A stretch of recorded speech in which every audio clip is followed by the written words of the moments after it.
Olá, meus irmãos, de volta. Agora sim a gente vai dar início. Conversei com o Chico, ele já está entrando, tá bem? Só aguardar ele chegar para a gente poder fazer o convite a ele. Bom que todo mundo está voltando. Maravilha, Elô.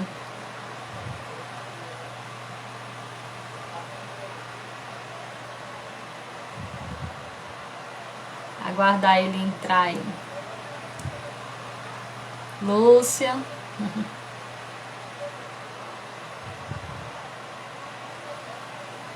Boa noite, Cibele.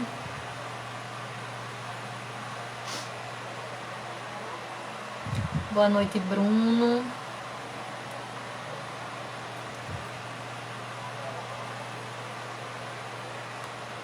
Só aguardando o Chico Fernandes entrar, que ele vai fazer a parte musical da nossa palestra de hoje à noite. E é sempre muito bom ter Chico conosco. Eu faço o possível para não abrir mão disso, porque ele deixa mais harmônica a nossa fala, né? Com o talento que tem, com a música. E aí nos ajuda muito. A Doni Lopes está em Fortaleza. Um abraço aí, que Deus te abençoe. Olha aí, Francisco. Francisco, esse irmão querido, esteve conosco nos Mensageiros na sexta-feira. Foi uma palestra maravilhosa. Chico conseguiu entrar aqui, vou convidar ele, tá bem?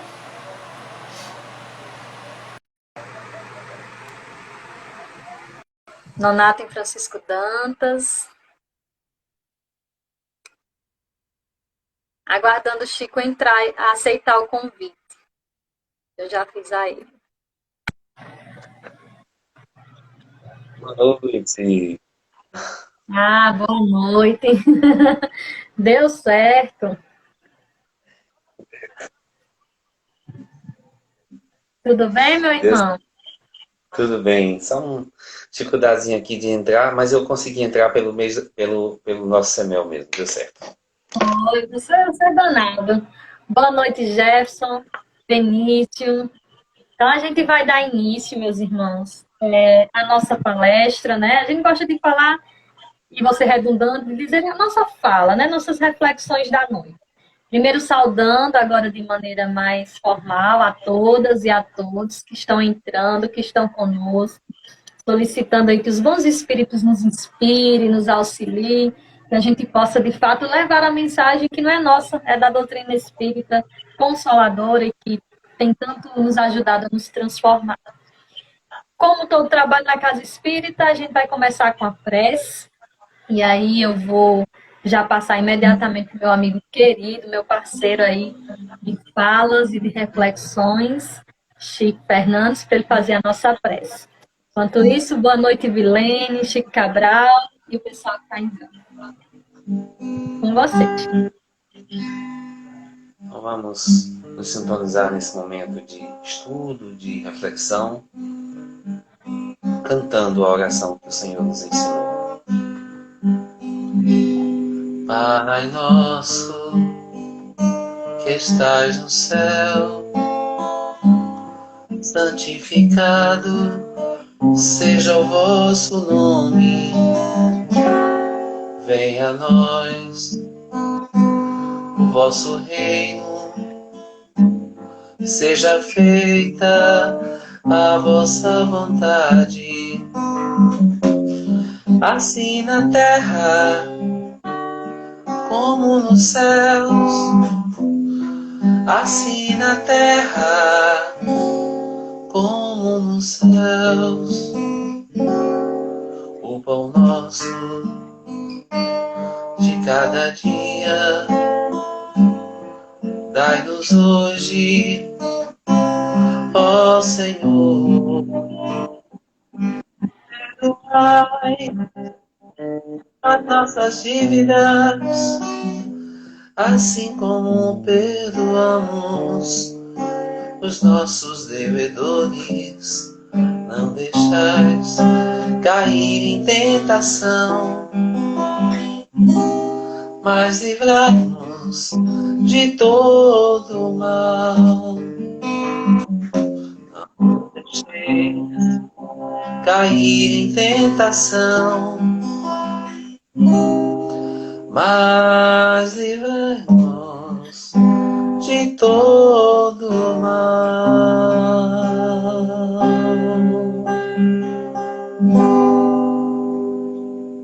Amém, Jesus. Começamos bem com a oração que o Cristo nos ensinou, né?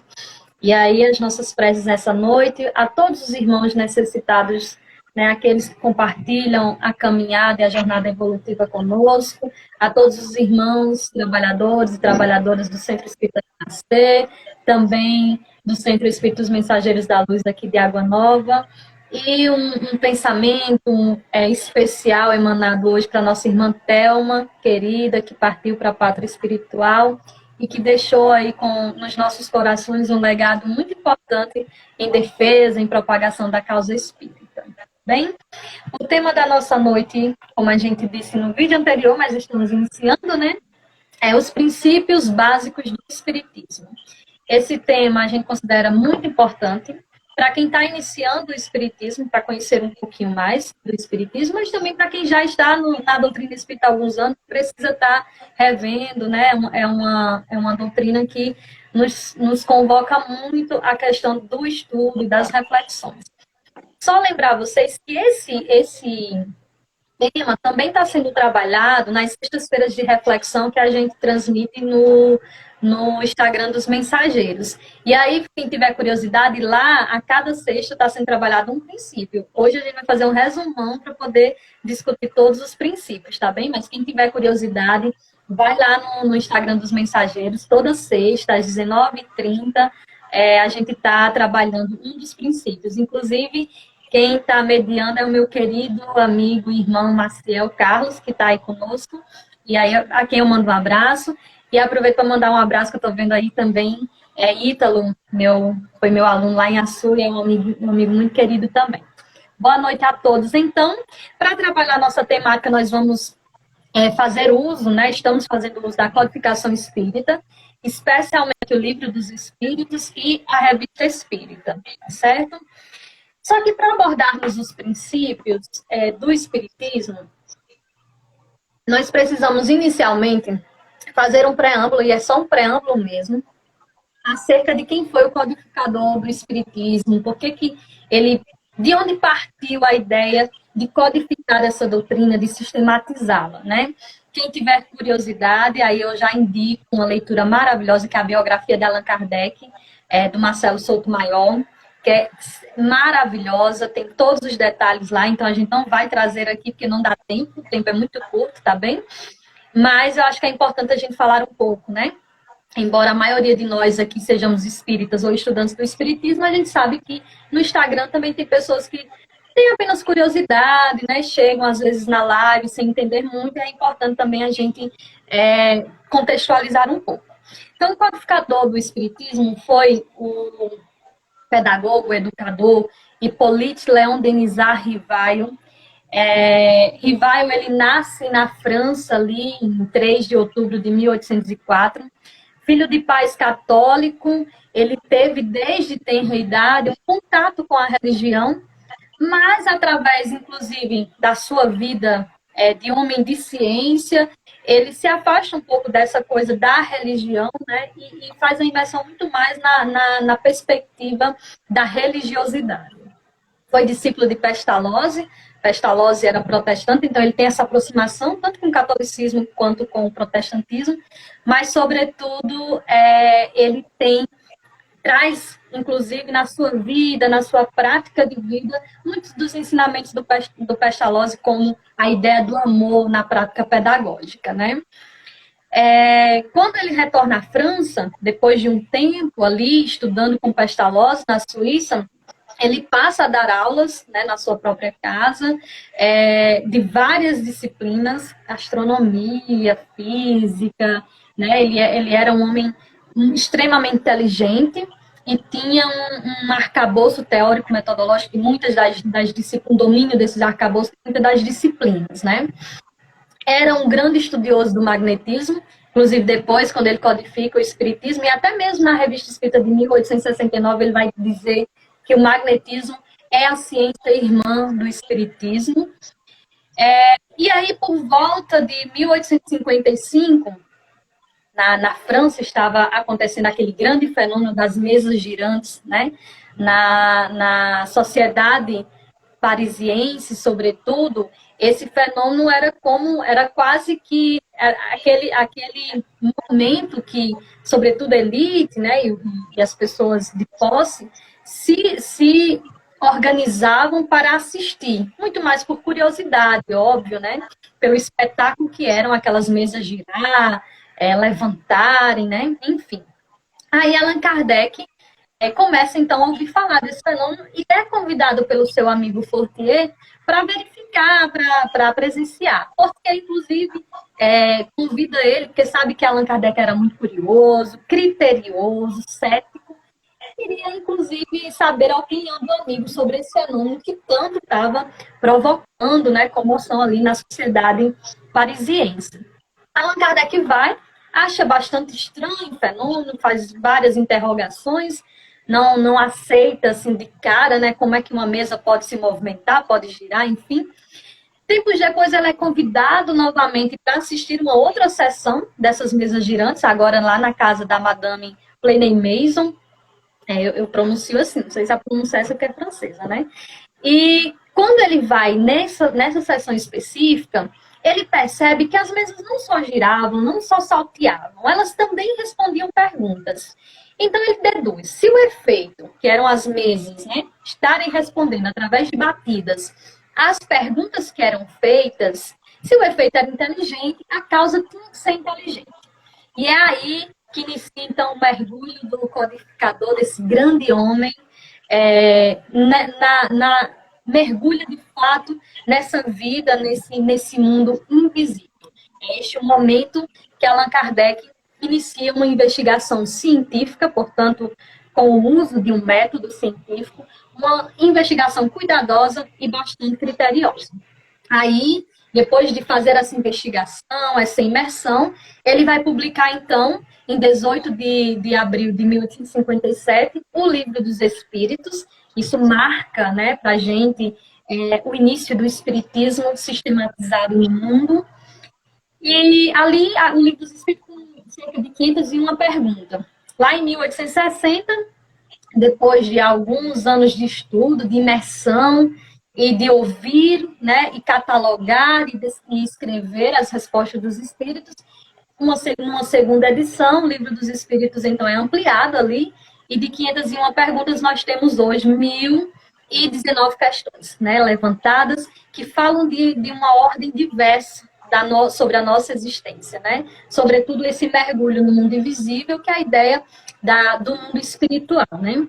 Então, é um livro maravilhoso, a gente já indica. Quem está estudando o Espiritismo não pode ficar só nas obras complementares, nos romances que são maravilhosos, claro. Mas tem que fazer essa imersão na obra de Allan Kardec, né, que é a obra dos Espíritos, na verdade, codificada por ele. Para a publicação do Livro dos Espíritos, aí sim, Allan Kardec, né, Hippolyte Léon Denis Rivail, vai adotar o pseudônimo de Allan Kardec. Inclusive, esse nome Allan Kardec foi um nome que ele teve numa existência pretérita, quando ele foi um druida lá nas Gálias. Foi uma revelação feita para ele pelo espírito Zéfiro, né? E aí ele adota esse pseudônimo até para que não seja confundido, porque naquela época, Allan Kardec já era muito conhecido na França por escrever, publicar livros, né, didáticos, que eram utilizados tanto nas universidades quanto nas escolas de ensino básico no país. Então, para não haver a confusão, ele escolhe utilizar esse nome, esse pseudônimo, inclusive porque ele sempre deixou muito claro que o espiritismo não era obra de Kardec, era, de fato, dos espíritos. Pois bem, o espiritismo é uma proposta filosófica que, apesar de ter consequências comportamentais, que são consequências morais, ele não tem um conjunto de rituais nem de dogma e não pode ser considerado uma religião do ponto de vista dogmático. É uma religião do ponto de vista da essência do que é religião, da ideia de ligar a criatura ao Criador, mas não do ponto de vista dogmático. Ele funciona como uma proposta filosófica. Inclusive, quando Allan Kardec codifica o Espiritismo ali na Sociedade Parisiense de Estudos Espíritas, congregavam católicos, protestantes, judeus, pessoas de diversas religiões que estudavam o fenômeno e que estudavam o Espiritismo com Allan Kardec. Então, não é uma proposta de uma nova religião, né? Mas era a proposta de uma sistematização do princípio espiritual, do mundo espiritual, para que a gente pudesse ter um conhecimento mais organizado, certo? Como ciência e proposta filosófica, o Espiritismo está centrado, portanto, em princípios, em pilares, né? Porque toda teoria tem os seus pilares. Então, nós temos os pilares que sustentam a teoria espírita. Não são dogmas, tá bem? Por isso, esses pilares, eles podem ser debatidos e eles podem ser contestados. Inclusive, Allan Kardec quer dizer isso. Quando o Espiritismo divergir da ciência, fique com a ciência, né? Pelo cuidado criterioso de homem de ciência que era Allan Kardec. E aí, com relação aos pilares, nós temos no meio espírita as ordens de divergência, mas, por exemplo, nós vamos trabalhar 5, que a gente considera os principais, porque os demais, para nós, são desdobramentos desses pilares. Mas tem palestrantes, tem estudiosos que vão colocar 6, 9 pilares, né? Então, a gente está trabalhando com 5, porque para nós, os demais são desdobramentos desses pilares, certo? Então, diante da literatura espírita, nós destacamos a existência de Deus como o primeiro pilar. E aí, para entender essa existência, a gente parte do princípio da trindade universal, né? Deus, Espírito e matéria, essa é a grande trindade universal. Espírito como princípio inteligente da criação, a matéria como princípio material, pelo meio da qual o Espírito age, né? No segundo pilar, princípio do Espiritismo, a imortalidade da alma. O terceiro, a comunicabilidade dos espíritos, que é o processo que se dá pelo processo de mediunidade. O quarto, a pluralidade das existências, a ideia da reencarnação. E o quinto, pluralidade dos mundos habitados. Desses se derivam outros, como o perispírito, como a questão da evolução do espírito, e por aí vai, certo? Então, vamos para o primeiro princípio. O primeiro princípio é a existência de Deus, né? Deus, ele é o Criador. E aí os espíritos vão explicar a Allan Kardec, né? Porque Allan Kardec, muito inteligentemente, pergunta o que é Deus. Nem usa o artigo o que é Deus, nem tampouco diz quem é Deus, para não personificar. Ele pergunta quem é Deus. E aí os espíritos vão dizer que Deus é a inteligência suprema, é a causa primeira de todas as coisas, né? Vão responder de forma categórica a Allan Kardec. E apesar de nós não entendermos, né, termos dificuldade em entender esse conceito, entender que de fato é Deus, os espíritos trazem alguns dos atributos da divindade. A gente vai começar a estudar isso lá no Livro dos Espíritos a partir da primeira questão do Livro dos Espíritos, certo? E aí os espíritos vão colocar como atributo imutabilidade, imaterialidade, a unicidade, a onipotência, a bondade, a justiça. Deus enquanto esse ser soberanamente bom e justo, ou justo e bom, né? Então, os espíritos colocam um pouco desses atributos para a gente e nos deixa claro que Deus é essa inteligência cósmica, né? Para onde todos nós, invariavelmente, estamos jornadeando, certo?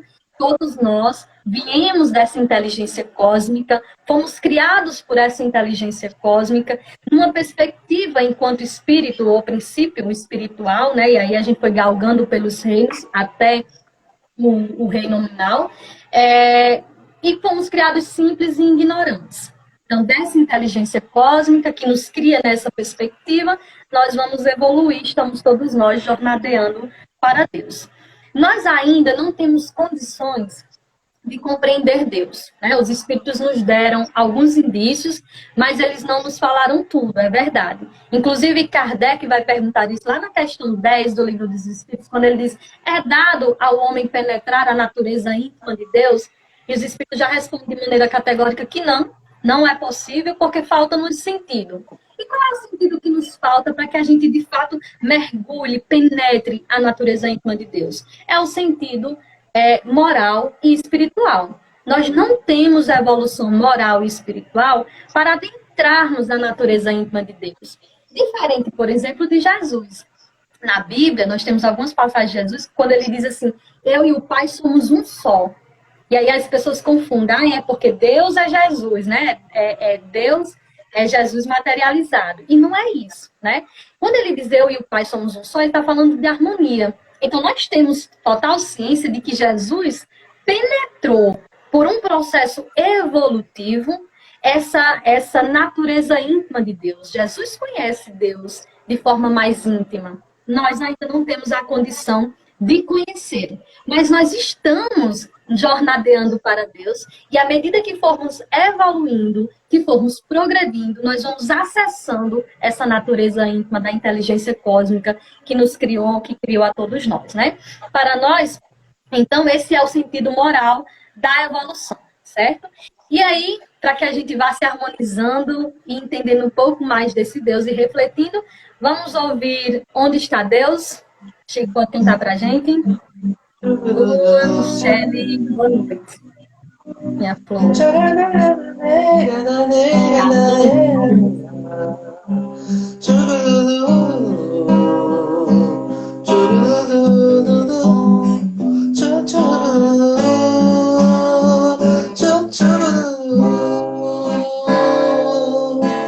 Onde está Deus? Perguntam os cientistas. Ninguém ouviu jamais. Responde às pressas o materialista. Deus é somente uma invenção da fé. O pensador gira sensatamente. Não vejo Deus, mas sinto que Ele existe. A natureza mostra claramente onde o poder do Criador consiste. Mas o poeta dirá com segurança de quem afirma o que tem certeza. Eu vejo Deus no riso da criança e sinto Deus na paz da alegria. Contemplo Deus na mão que acaricia, no olhar das mães fitando os filhos teus nas noites de luar claras e belas. Em tudo pulsa o coração de Deus. Contemplo Deus nas flores e nos fragos, nos astros a rolar pelo infinito.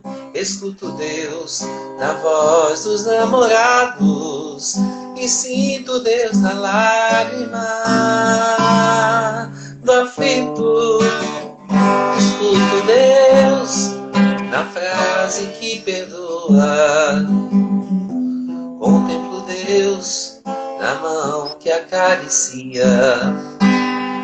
Eu vejo Deus na criatura boa e sinto Deus na paz da alegria. Linda, uma grande poesia essa música, né?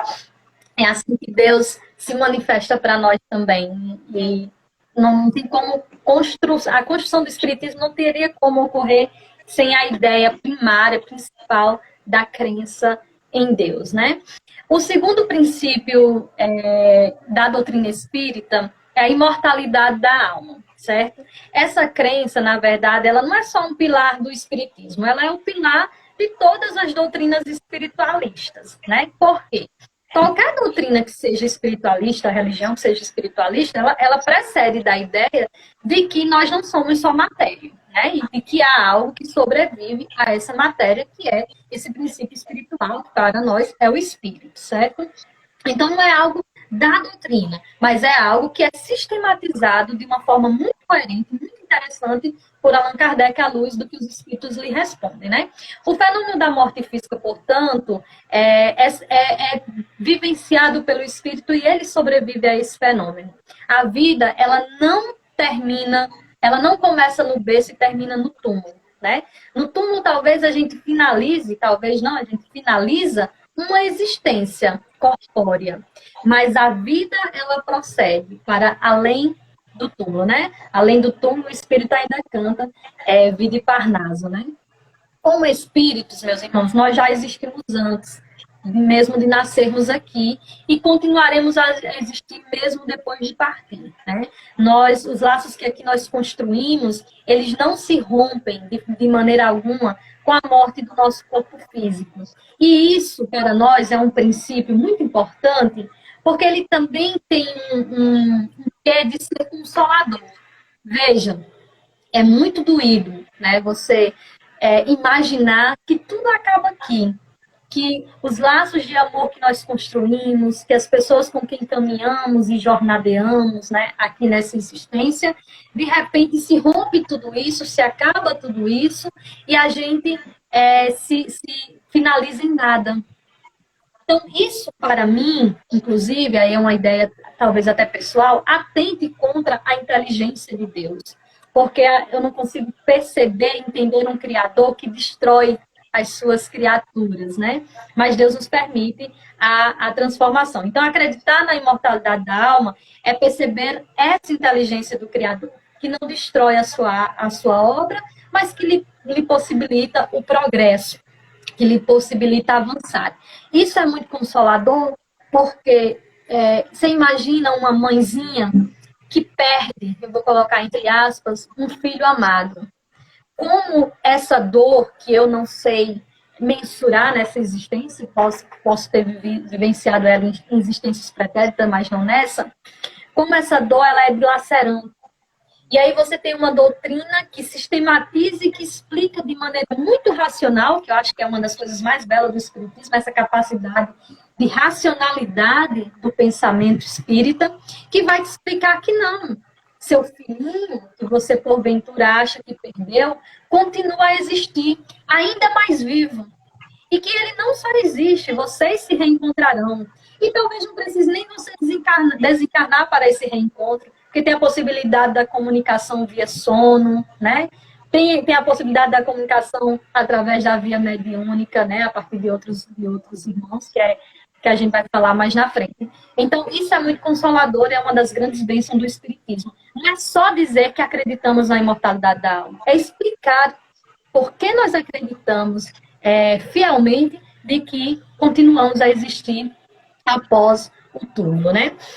O terceiro princípio do Espiritismo é a pluralidade das existências, que é a lei de reencarnação. Para nós, ela é aquilo que representa a misericórdia de Deus. Né? Porque a gente não consegue, inclusive a justiça, porque a gente não consegue conceber um Deus soberanamente bom e justo sem a lei da reencarnação. Você nascer uma única vez aqui e ter a obrigação de acertar 100% para poder merecer o céu.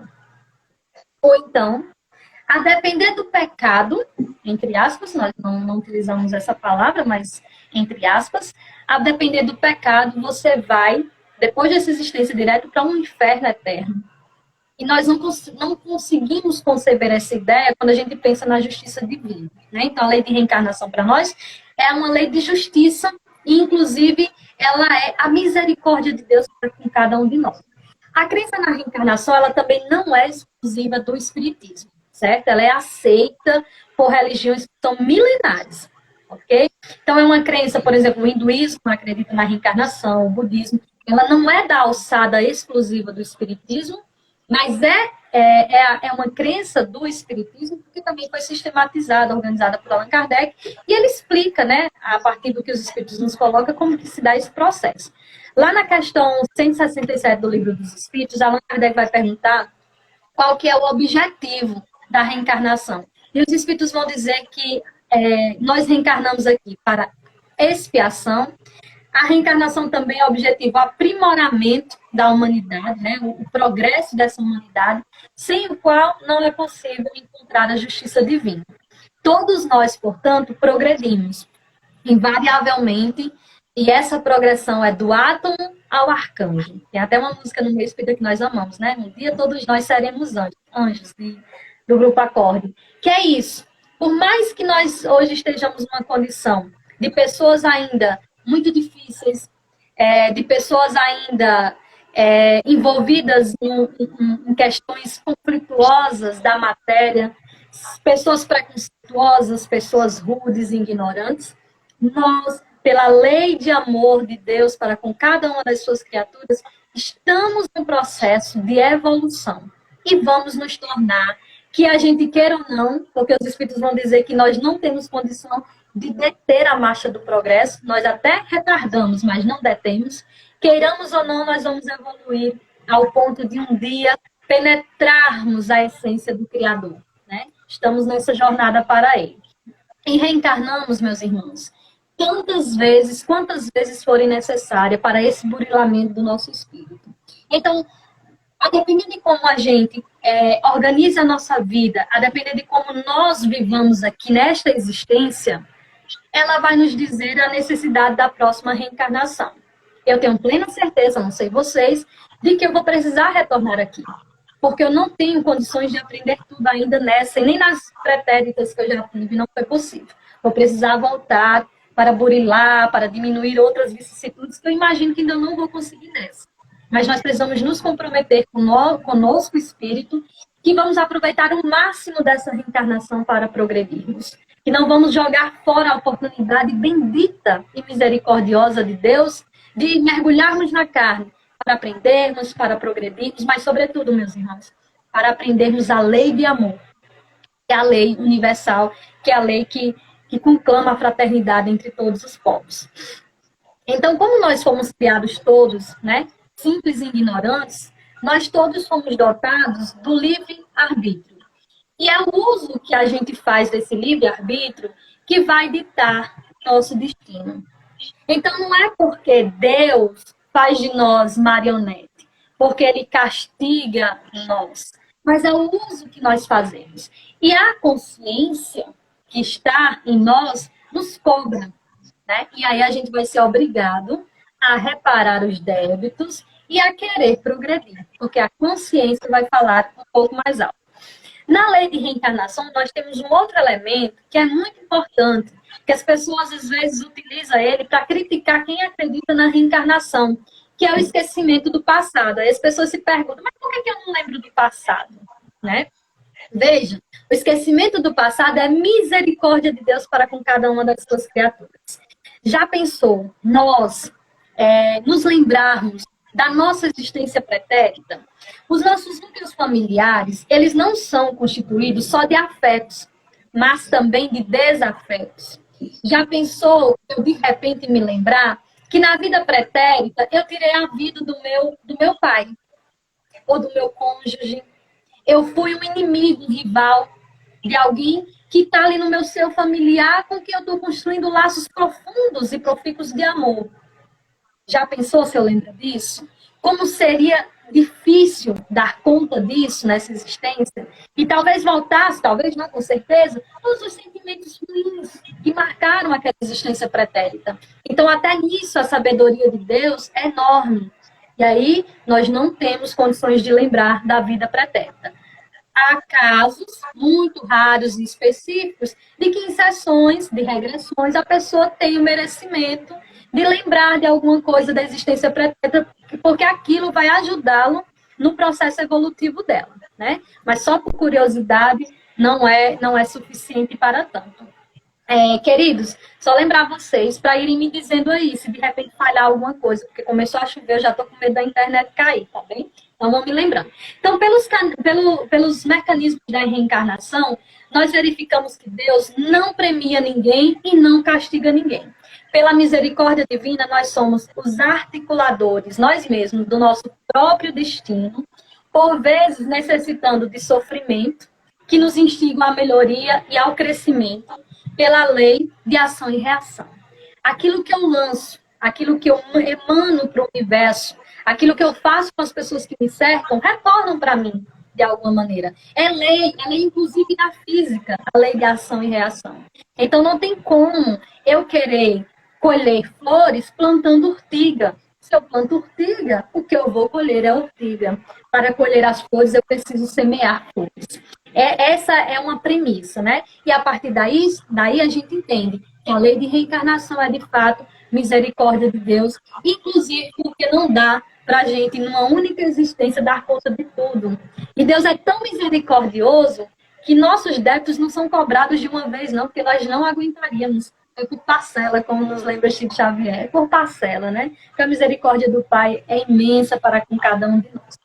E aí, para ajudarmos a refletir mais um pouquinho, vamos ouvir a música aí, Reencarnação, Chico? Sou mesmo, mas seu esquecimento é uma bênção.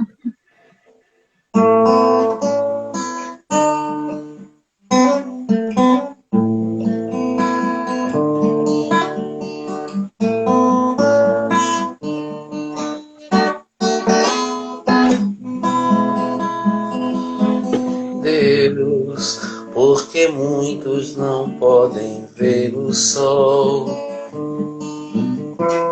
outros que não podem ouvir o mar. Deus, porque muitos não podem nem falar, outros que não podem nem andar.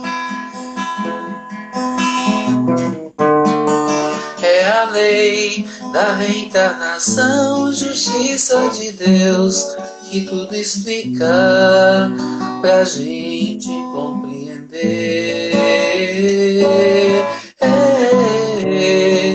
É a lei da reencarnação, justiça de Deus, que tudo explica pra gente compreender. Deus, porque muitos não têm onde morar, outros que não podem estudar. Deus, porque muitos não têm o saber,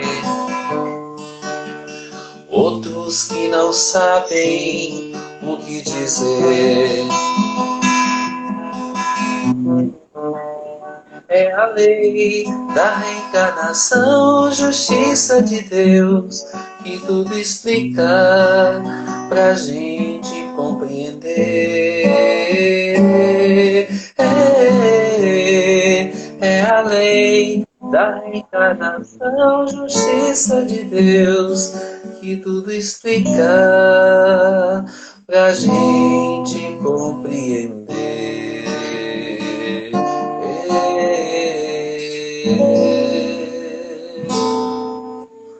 Que delícia. Pedro dizendo aqui que acha linda essa música na sua voz, mais linda ainda, Chico. Eu também, viu, Pedro? Eu amo. E aí, dando continuidade, nós vamos para o quarto princípio. Nós estamos correndo um pouquinho aí, que é um pouquinho do medo da internet, cair, mas é também por conta do horário, né? Instagram nos distrai bastante. O quarto princípio, meus irmãos, é a comunicabilidade dos espíritos. Este princípio é, portanto, aquele que vai nos distanciar mais das outras religiões ou propostas espiritualistas. Porque, como nós dissemos, a ideia da imortalidade da alma não é única do espiritismo, né? Nem a questão da reencarnação. Mas a comunicabilidade, nem toda religião é aceita, né? No espiritismo, nós não só aceitamos, mas é por via da comunicabilidade que nós acessamos e que Kardec pôde, né, codificar o espiritismo, né? A partir do que ele foi ouvindo dos espíritos através de via mediúnica. E aí, para nós, É falsa a ideia, né, que muito popular divulgada, ninguém voltou para contar o que acontece do outro lado depois que morre, na outra dimensão. Voltou, voltaram e continuam a voltar, todos os dias, inclusive.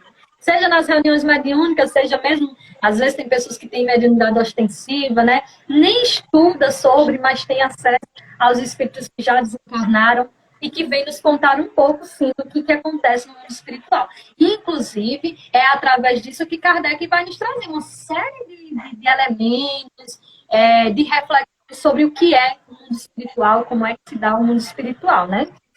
Essa comunicabilidade, ela se dá desde o momento que o homem habita o planeta Terra, registrada em todas as épocas da humanidade. Inclusive, nós vamos ver registros na Bíblia sobre a comunicabilidade dos espíritos, né?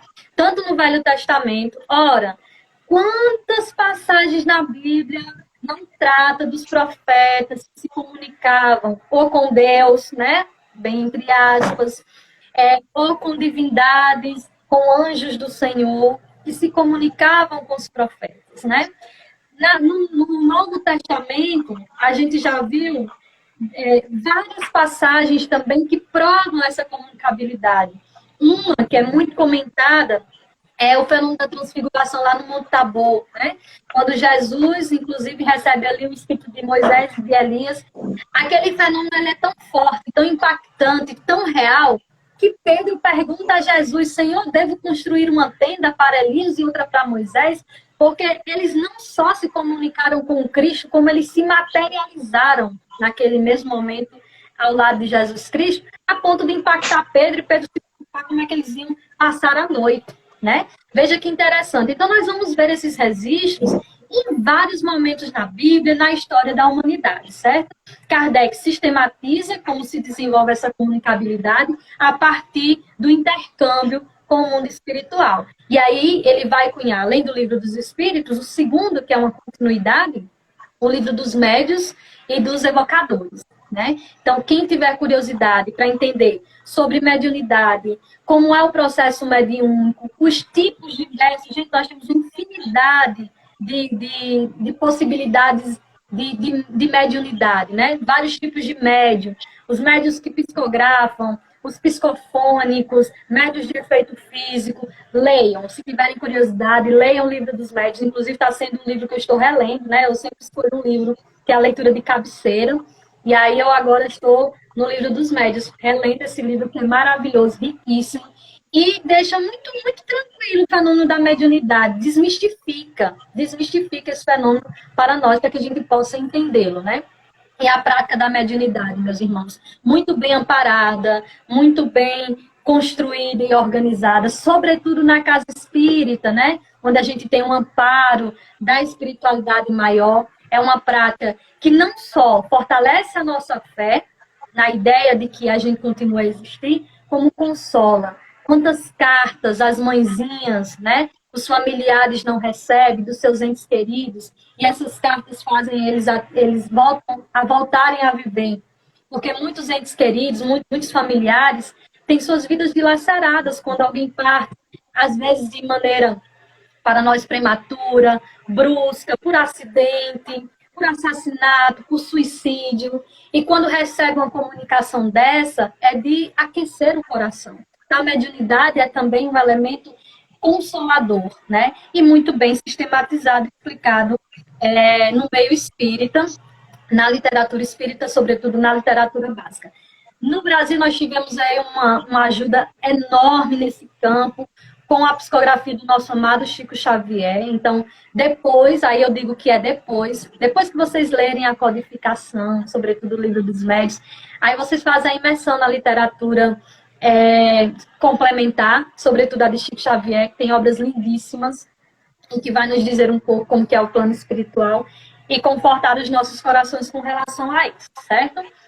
E aí, dando continuidade, para além da pluralidade das existências, para além da comunicabilidade, nós temos também a pluralidade, e aí nós chegamos no nosso quinto princípio, pluralidade dos mundos habitados. Pois bem, meus irmãos, nós poderíamos ser fazer um diálogo muito, muito próximo, né, com os nossos irmãos ufólogos.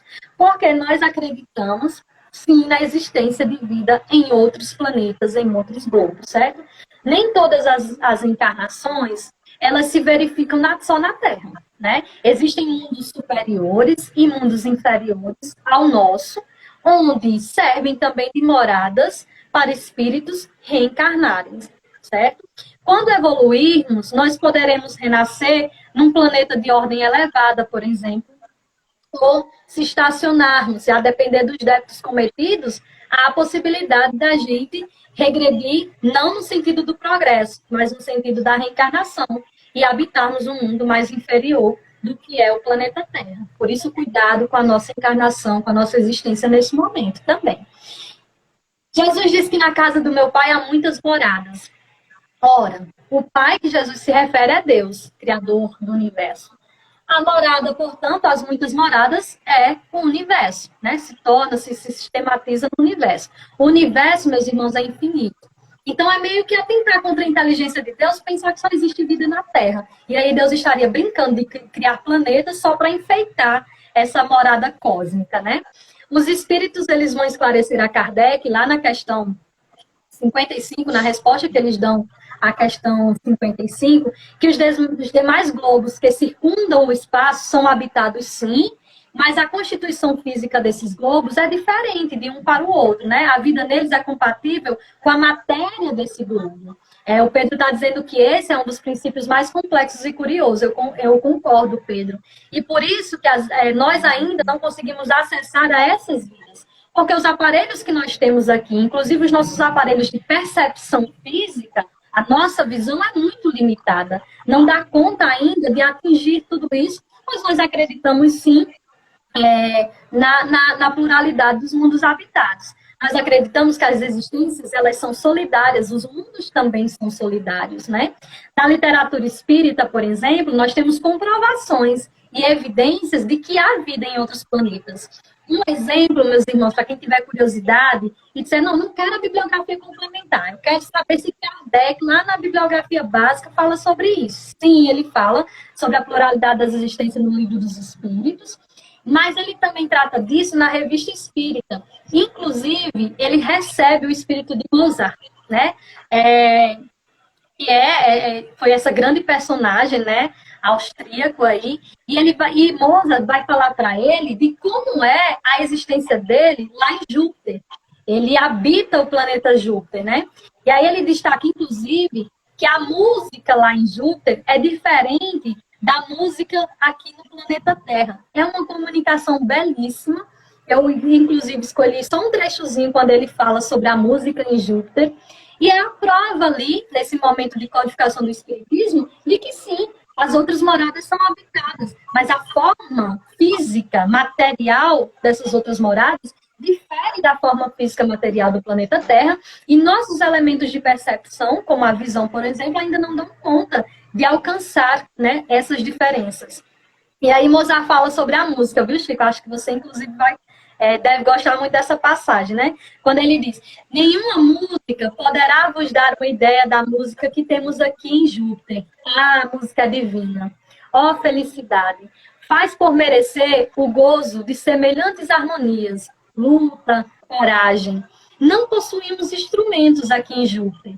Os coristas são as plantas e as aves. O pensamento compõe e os ouvintes desfrutam sem audição material, sem o auxílio da palavra.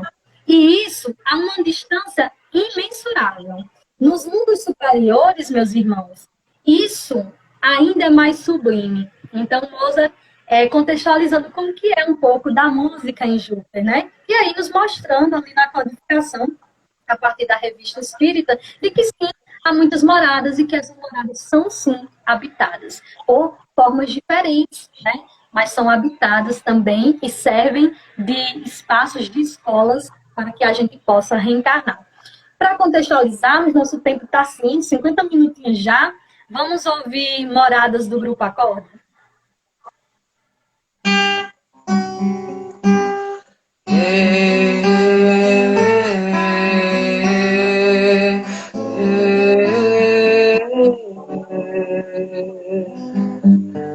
Céu estrelado, caminham cruzam estradas afora. Céu estrelado, que banham montanhas e mananciais. Céu estrelado, são planetas sorridentes, indicando pra gente que há muitas moradas na casa do Pai.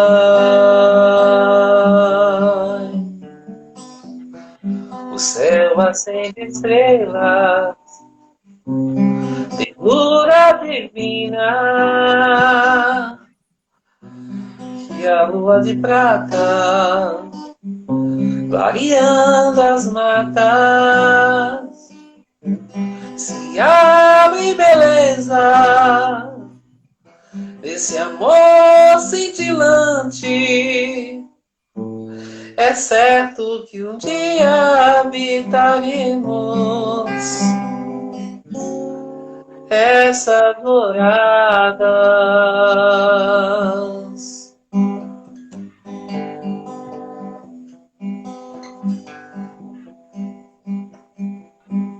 O céu acende estrelas, ternura divina, e a lua de prata clareando as matas. Se abre beleza esse amor cintilante. É certo que um dia habitaremos essas moradas.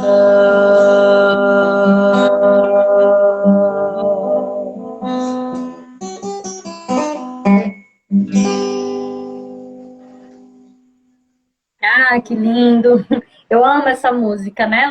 Os compositores disseram que foi numa viagem que eles faziam de ônibus até, e aí passando por Minas Gerais, observando o céu estrelado, né? Começaram a compor a letra dessa música. Eu acho ela linda. E é certo que todos nós habitaremos essas muitas moradas, né? Nós já habitamos algumas, talvez todos nós ainda no planeta Terra, mas a gente vai galgar também esses espaços aí, esse universo tão infinito, tão maravilhoso que Deus criou para cada um de nós. Nós não só temos a Terra de morada, nós temos o universo. Nós não somos cidadãos do planeta Terra, nós somos cidadãos do universo. Precisamos reafirmar isso, inclusive para cuidar bem do lugar onde nós estamos, né? E aí, meus irmãos, para finalizarmos, trazer aqui uma lembrança de Allan Kardec, que está lá no capítulo 6, no item 4 do Evangelho, quando ele vai dizer: o Espiritismo lhe dá fé inabalável no futuro, e a dúvida pungente não mais se abate sobre sua alma, fazendo-a ver do alto a importância das vicissitudes terrenas, que se perdem no baixo e esplendor horizonte que ele descortina. E a perspectiva da felicidade que o espera lhe dá a paciência, a resignação e a coragem de ir até o término do caminho. O Espiritismo nos permite, nos dar essa fé inabalável e, ao mesmo tempo, consoladora. E, para finalizarmos, a gente traz aqui a poesia de Casimiro Cunha, quando ele fala Espiritismo. E aí ele nos diz: Espiritismo é uma luz gloriosa, divina e forte, que clareia toda a vida e ilumina além da morte. É uma fonte generosa de compreensão compassiva, derramando em toda parte o conforto da água viva. É o templo da caridade, em que a virtude oficia e onde a bênção da bondade é flor da eterna alegria. É árvore verde e farta nos caminhos da esperança, toda aberta em flor e fruto, de verdade e de bonança. É a claridade bendita do bem que aniquila o mal, o chamamento sublime da vida espiritual. Se buscas o Espiritismo, norteia-te em sua luz. Espiritismo é uma escola. O mestre amado é Jesus. Muito obrigada a todas e a todos que estiveram conosco. Meus amigos queridos lá de Açu, eu vi Clarinha aí também. Meus amigos queridos de Pau dos Ferros, de Água Nova. O irmão que está em Fortaleza, vocês que estão aí nesses vários vários lugares desse orbe terrestre que está nos assistindo, aqueles que vão ainda nos assistir.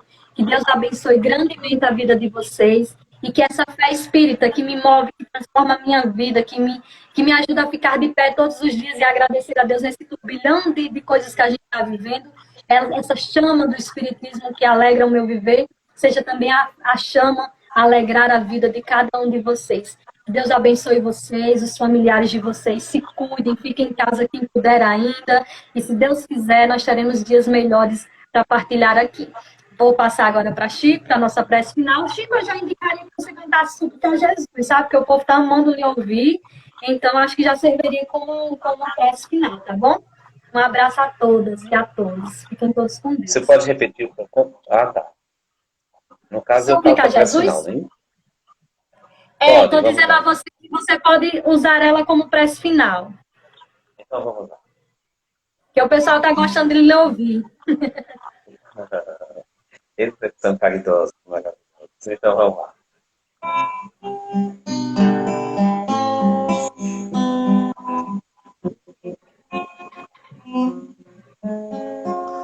Jesus, no silêncio da prece, meus irmãos a te pedem paz, para aliviar um pouco as aflições.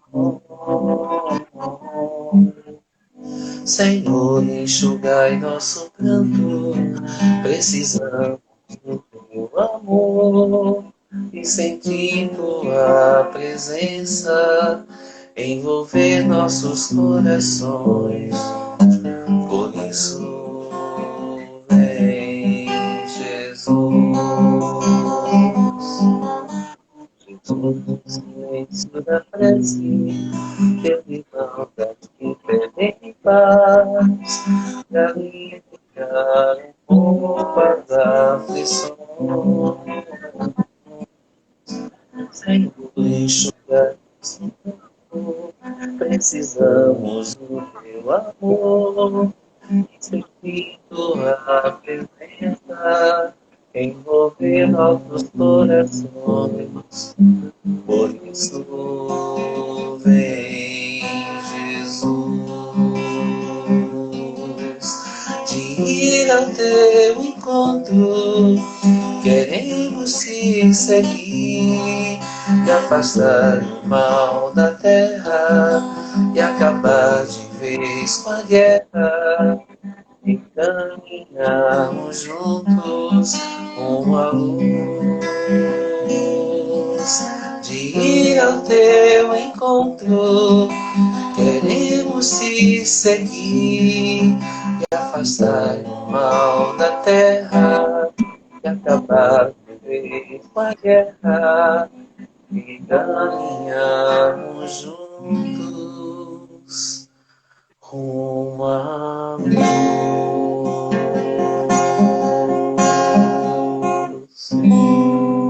Assim seja. Assim seja. Muito obrigada, meu irmão, mais uma vez. Que bênção a minha poder compartilhar essa existência com você, viu? Deus te abençoe. Você com todos. Beijo carinhoso.